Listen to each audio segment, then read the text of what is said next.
Salam sejahtera untuk kita semua. Perkenalkan, saya Yosefa Patricia Walaja, SPD MPD. Saya adalah dosen pendidikan matematika Fakultas Ilmu Pendidikan di Universitas Timur.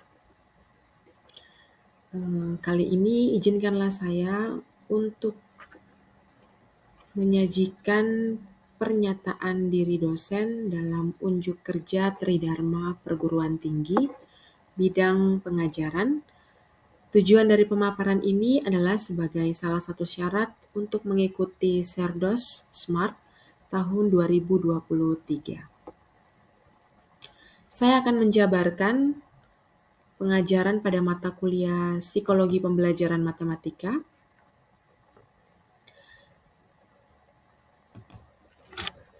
Mata kuliah Psikologi Pembelajaran Matematika dengan beberapa outline pemaparan. Yang pertama, deskripsi mata kuliah.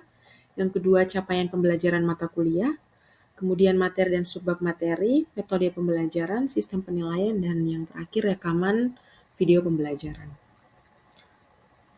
Mata kuliah Psikologi Pembelajaran Matematika merupakan mata kuliah pilihan yang berada di semester genap dengan bobot 2 SKS. Mata kuliah ini berfokus pada teori-teori belajar yang relevan dengan pembelajaran matematika, termasuk teori pemrosesan informasi, cognitive load theory, serta aspek-aspek psikologi dalam belajar matematika. Adapun beberapa capaian pembelajaran mata kuliah yang saya rumuskan dalam mata kuliah ini. Yang pertama, mahasiswa mampu menjelaskan landasan dan konsep secara mendalam mengenai semua topik yang terdapat pada mata kuliah, yaitu tentang teori belajar behavioristik, teori belajar kognitif, teori pemrosesan informasi, dan cognitive load theory. Yang kedua, mahasiswa dapat mengembangkan kegiatan pembelajaran di sekolah dengan mempertimbangkan aspek-aspek psikologi peserta didik berdasarkan pemikiran yang logis secara individu maupun secara kelompok. Capaian pembelajaran mata kuliah yang ketiga, mahasiswa mampu menuliskan gagasan kegiatan pembelajaran matematika berdasarkan teori belajar behavioristik, teori belajar kognitif, teori pemrosesan informasi, dan cognitive load theory. Berdasarkan capaian-capaian pembelajaran mata kuliah ini, maka materi perkuliahan pada mata kuliah ini yang pertama mengenai pengantar psikologi dalam pembelajaran matematika, teori belajar behavioristik dan implementasinya dalam pembelajaran matematika, teori belajar kognitif dan implementasinya dalam pembelajaran matematika, teori pemrosesan informasi dan implementasinya dalam pembelajaran matematika, kemudian cognitive load theory dan implementasinya dalam pembelajaran matematika, serta aspek-aspek psikologi dalam belajar matematika. Adapun subbab materi perkuliahan pada mata kuliah ini, yang pertama teori belajar behavioristik, ada materi tentang teori belajar Thorndike, teori belajar Skinner, teori Ausubel, teori Gardner, teori Pavlov, teori Baruda, serta masing-masing dengan implementasinya dalam pembelajaran matematika. Kemudian ada teori belajar kognitif, yang termasuk dalam teori belajar kognitif ini adalah teori belajar Piaget, teori belajar Brunner, teori belajar Gestalt, teori Brownell, teori Diniz, teori Van Heel, teori Apos, masing-masing dengan penjabaran dan implementasinya dalam pembelajaran matematika. Kemudian ada teori pemrosesan informasi, di mana akan dibahas informasi yang diterima siswa dalam pembelajaran matematika, diproses menurut teori pemrosesan informasi dan elemen-elemen yang terkait, mengenai working memory, short-term memory, long-term memory, rehearsal, and retrieval. Kemudian ada materi tentang cognitive load theory dengan subbab materinya tentang intrinsic cognitive load, extrinsic cognitive load, dan Germanic cognitive load. Kemudian untuk subbab materi aspek-aspek psikologi dalam belajar matematika, yang dibahas adalah aspek pendukung dan aspek penghambat yang dirasakan siswa dalam belajar matematika. Misalkan aspek pendukung, motivasi, kepercayaan diri, optimis, semangat, dan aspek pendukung lainnya. Sementara aspek penghambat bisa jadi misalnya pesimis, ragu-ragu, kurang percaya diri, dan aspek penghambat lainnya. Nah, selanjutnya ada beberapa referensi yang saya gunakan dalam mata kuliah ini. Ada buku dan juga ada beberapa artikel. Artikel yang digunakan dalam referensi mata kuliah ini adalah artikel-artikel hasil penelitian yang saya lakukan sendiri. Mengenai metode pembelajaran yang dilakukan adalah pembelajaran tatap muka offline, dengan media pembelajaran PowerPoint. Jadi biasanya sebelum memberikan perkuliahan, saya akan menyiapkan PowerPoint sebagai bahan presentasi tentang materi, dan saya biasanya akan memberikan penugasan sebelum memulai pembelajaran terkait materi yang akan dipelajari. Jadi mahasiswa bisa dengan bebas membaca materi, mencari referensi yang relevan, ataupun menonton video yang relevan di YouTube. Setelah ada penugasan, maka di saat perkuliahan akan ada diskusi interaktif tentang materi yang akan dipelajari dengan diawali dengan pertanyaan-pertanyaan umpan sebagai stimulus, kemudian mahasiswa akan memberikan respon atas pertanyaan-pertanyaan yang saya berikan kepada mereka. Lalu pembelajaran akan dilanjutkan dengan diskusi. Kemudian mengenai penugasan, ada beberapa tugas yang saya berikan kepada mahasiswa. Tugasnya ini diberikan dalam beberapa topik. Misalkan yang pertama, meringkas jurnal yang berkaitan dengan materi, atau meringkas video podcast yang relevan dengan materi yang dipelajari, kemudian mengidentifikasi aspek-aspek psikologi dalam belajar matematika, ataupun penugasan tentang kemampuan teman sejawat, kemampuan teman terhadap suatu materi yang dianalisis berdasarkan teori pemrosesan informasi, kemudian mengidentifikasi materi dalam pembelajaran matematika berdasarkan cognitive load theory. Ini adalah beberapa penugasan yang saya berikan kepada mahasiswa. Kemudian mengenai sistem penilaian, yang pertama bobot penilaian tentang partisipasi dan kepribadian bobotnya 15%, tugas-tugas 15%, kuis 10%, dan untuk UTS dan UAS bobot masing-masing 30%. Untuk kriteria penilaian selalu saya sampaikan di awal perkuliahan untuk diketahui mahasiswa pada saat pemaparan tentang kontrak perkuliahan. Salah satu kontrak perkuliahan adalah mengenai bobot penilaian. Dan disepakati bahwa akan ada perbaikan nilai jika ada diskusi antara dosen dan mahasiswa. Baik, demikian pemaparan saya mengenai mata kuliah Psikologi Pembelajaran Matematika. Selanjutnya akan ada video pembelajaran materi tentang Cognitive Load Theory, di mana dalam video ini akan dibahas mengenai Intrinsic Cognitive Load, Extrinsic Cognitive Load, dan Germanic Cognitive Load. Selamat menyaksikan. Oke, selamat siang. Selamat siang, Ibu. Jadi hari ini kita akan belajar lanjut ya tentang Cognitive Load Theory atau bahasa Indonesianya teori beban kognitif. Minggu lalu kita sudah belajar tentang teori pemrosesan informasi ya. Jadi ini kelanjutannya. Jadi Cognitive Load Theory itu ada beberapa ahli mengemukakan beberapa pendapat. Yang terpenting adalah CLT itu merupakan usaha memori kerja, working memory, dalam memproses informasi dalam kurun waktu tertentu. Ya kan adik? Dan minggu lalu juga sudah kita pelajari beberapa bagan informasi, teori pemrosesan informasi. Jadi ketika seseorang mendapatkan informasi, informasi itu diproses berdasarkan teori pemrosesan informasi. Nah, ini kan teori pemrosesan informasi yang minggu lalu kita pelajari. Jadi yang pertama akan ada stimulus. Setelah stimulus diberikan akan ada respon. Nah, kenapa terjadinya respon? Itu karena ada beberapa proses. Jadi ada working memory yang bekerja untuk memproses informasi yang diperoleh. Kemudian nanti informasi yang didapat itu masuk ke sensory memory melalui indera, ya kan? Kemudian menuju ke short-term memory, ya kan? Nah, apabila informasi itu dilakukan pengulangan-pengulangan akan masuk ke long-term memory. Tetapi kalau tidak ada pengulangan maka akan dilupakan, ya toh? Nah, sedangkan informasi yang tersimpan di long-term memory itu akan dipanggil kembali atau retrieval kalau misalkan suatu saat dibutuhkan untuk dipanggil ke short-term memory, ya toh? Lalu kemudian nanti ujung-ujungnya kita akan memberikan respon. Ya. Itu sekilas tentang teori pemrosesan informasi. Nah, berkaitan dengan informasi itu juga, kan ada nih deh, misalkan dalam pembelajaran matematika ya, ada beberapa informasi yang terlalu banyak diberikan ke siswa, sampai siswa itu mungkin lupa, ya toh? Atau mungkin ada beberapa informasi yang diberikan ke siswa, siswa itu tidak paham, ya tadi. Nah, tidak pahamnya ini nih, mungkin karena pas pembelajaran terlalu banyak informasi yang diberikan guru.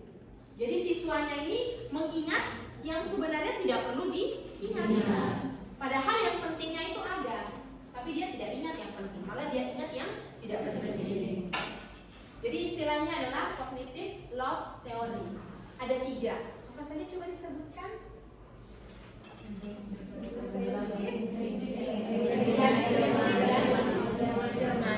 Oke, kita bahas satu persatu ya.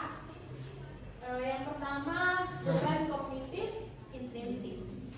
Ada yang masih ingat beban kognitif intrinsik itu apa yang ditekankan dalam beban kognitif intrinsik?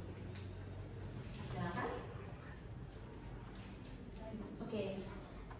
Kalau menurut saya, beban kognitif intrinsik ini dia mengacu pada kekompleksan materi yang diajarkan. Oke. Jadi materi yang sangat kompleks, ya Adik ya. Jadi yang pertama, banyaknya elemen interaktivitas mempengaruhi materi yang kompleks.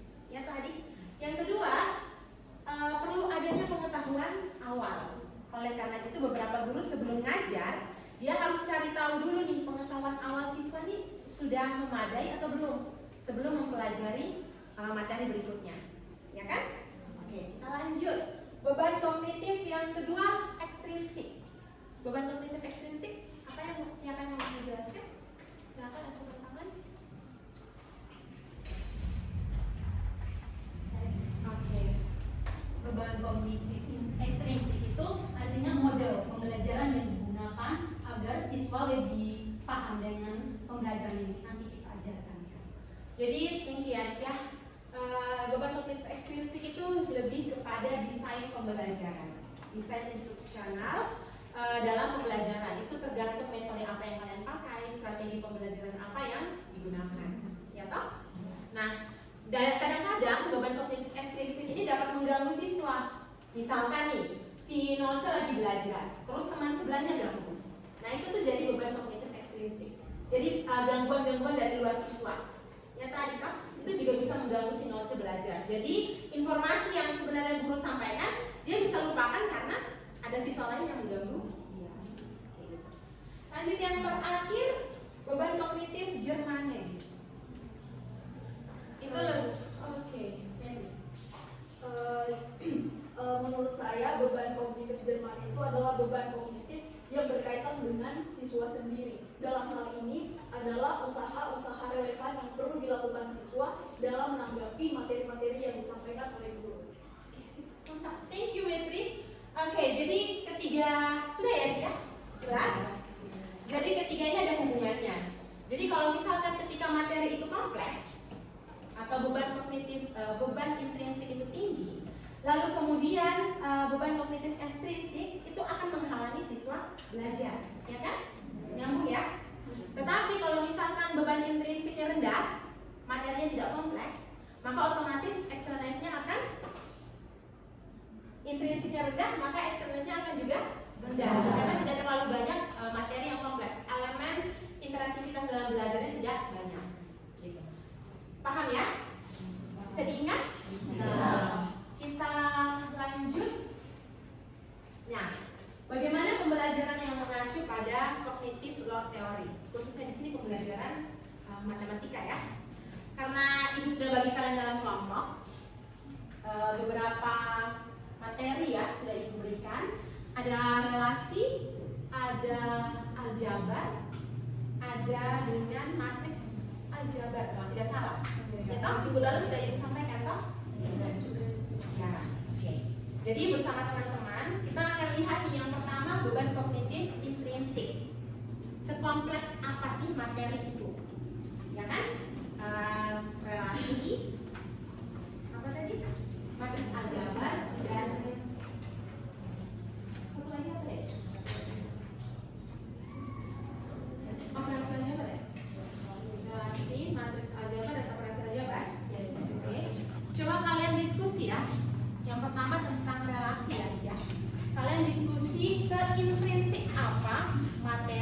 relasi.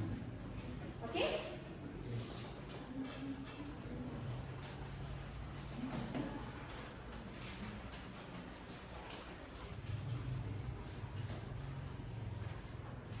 Relasi.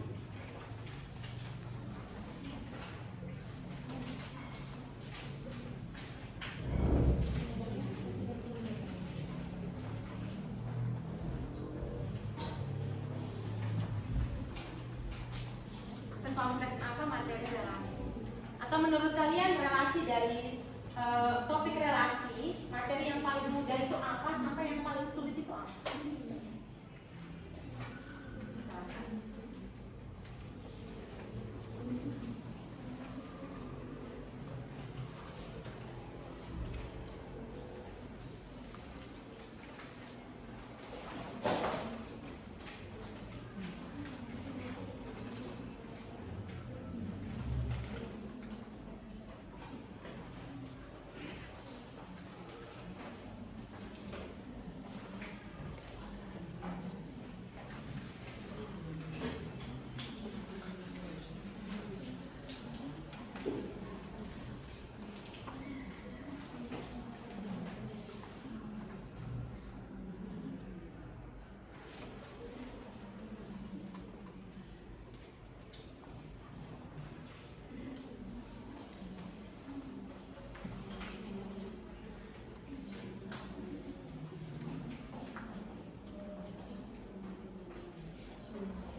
Jadi materinya relasi.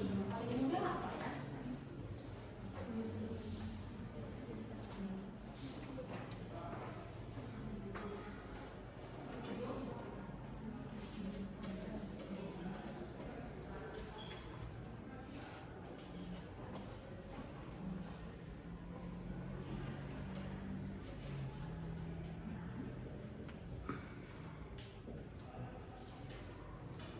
Ada yang mau menjawab?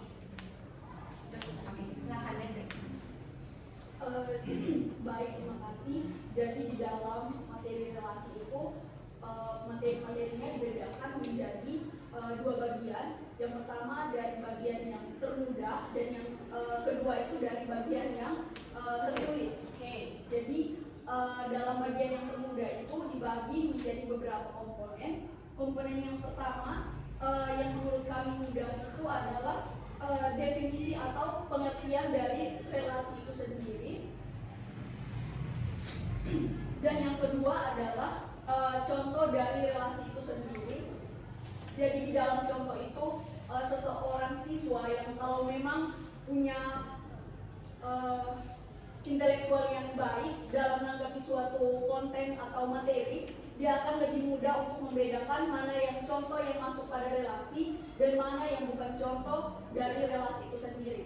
Dan komponen ketiga adalah beberapa istilah dalam relasi sendiri itu dibagi menjadi tiga, yaitu domain, kodomain, dan range. Dan yang berikut adalah penyajian relasi. Penyajian relasi itu juga dibagi menjadi beberapa bagian. Bagian yang pertama itu disajikan dalam bentuk tabel, bagian yang kedua itu disajikan dalam bentuk diagram panah, diagram yang ketiga itu disajikan dalam bentuk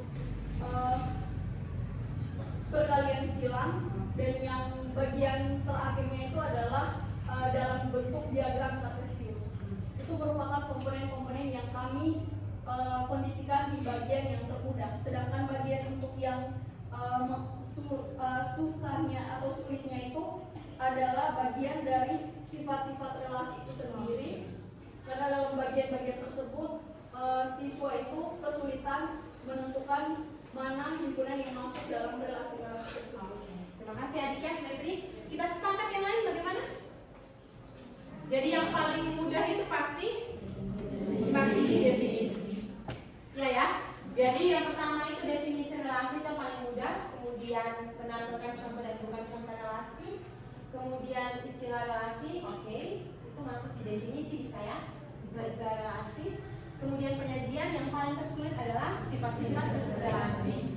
Ini baru relasi, belum fungsi. Ya tahu simetris, apalagi banyak Jadi mungkin ini ya beban kognitif intrinsik. Kalau misalkan kita kaji dari materi relasi dari yang paling termudah sampai yang paling tersulit. Nah, misalkan nih deh, misalkan dalam beberapa pertemuan kita akan belajar tentang sifat relasi, ya kan? Nah, sebelum belajar sifat relasi, maka siswa harusnya sudah paham yang mana-mana. 1, 2, 3, 4. Maka itu kita bilang matematika itu hierarkinya kuat sekali.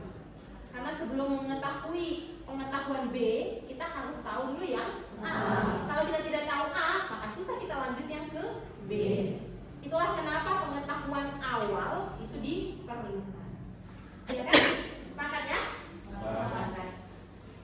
Oke, ini mengenai materi relasi. Ada lagi kalau mengenai materi matriks aljabar. Coba.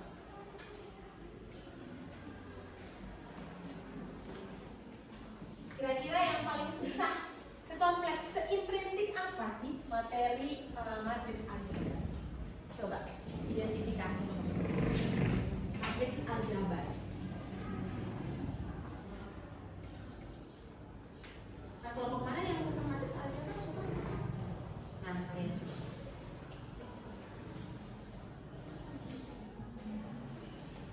Dari yang paling mudah itu apa, sampai yang paling susah itu apa?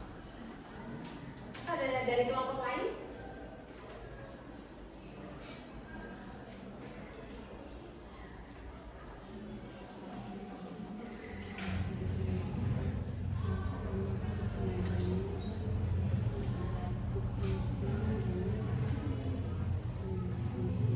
Yang paling mudah apa? Baik, materi yang paling mudah yang pertama itu pengertian matriks. Pengertian, oke. Sepakat lagi definisi matriks. Yang kedua jenis-jenis matriks. Definisi matriks. Jenis-jenis. Jenis-jenis matriks.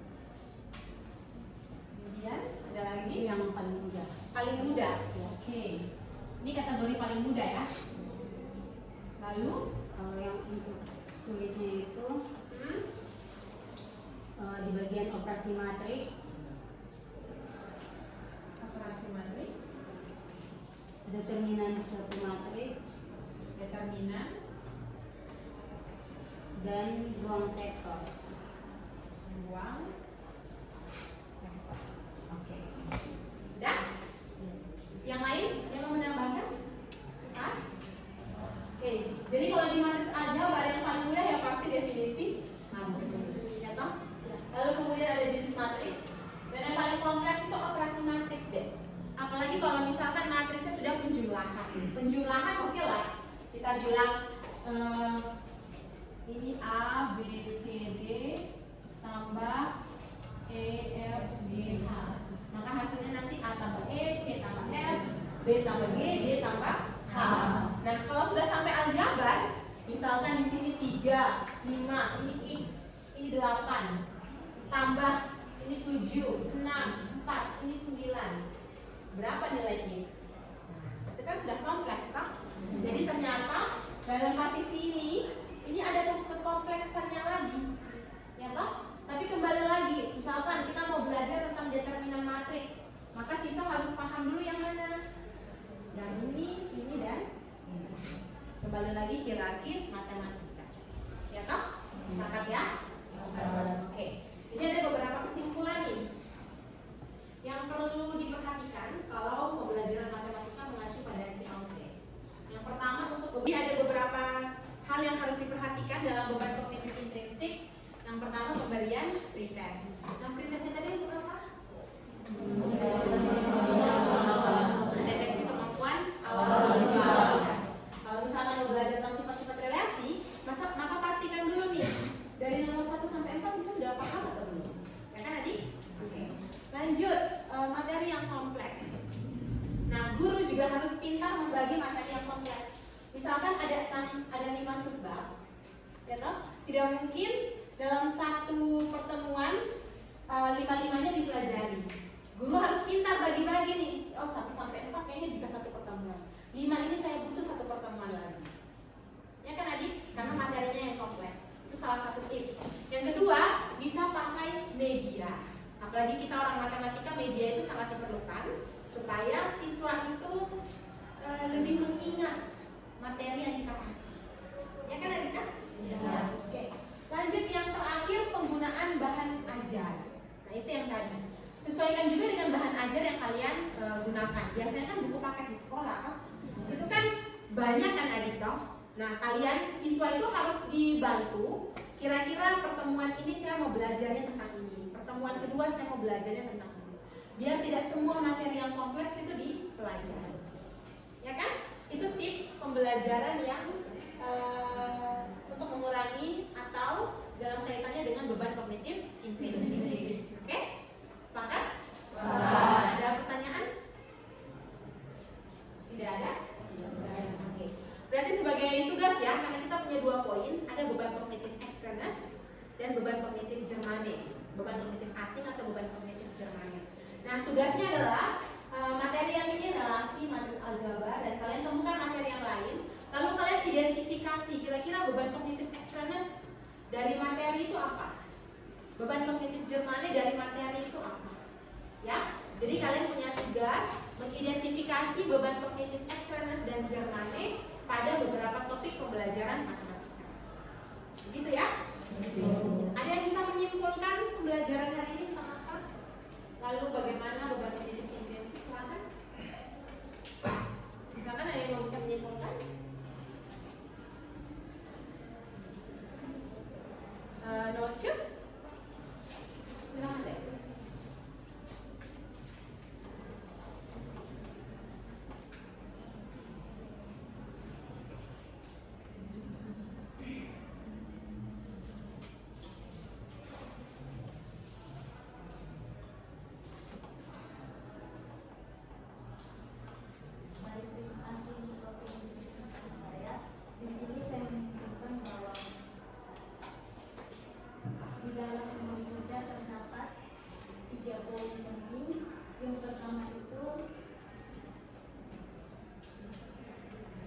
Intrinsik, ekstrinsik, Germane. Oke, intrinsik menyangkut.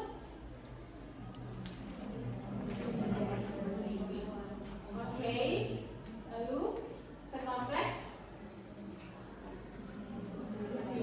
materi. Oke, ekstrinsik mengenai apa deh?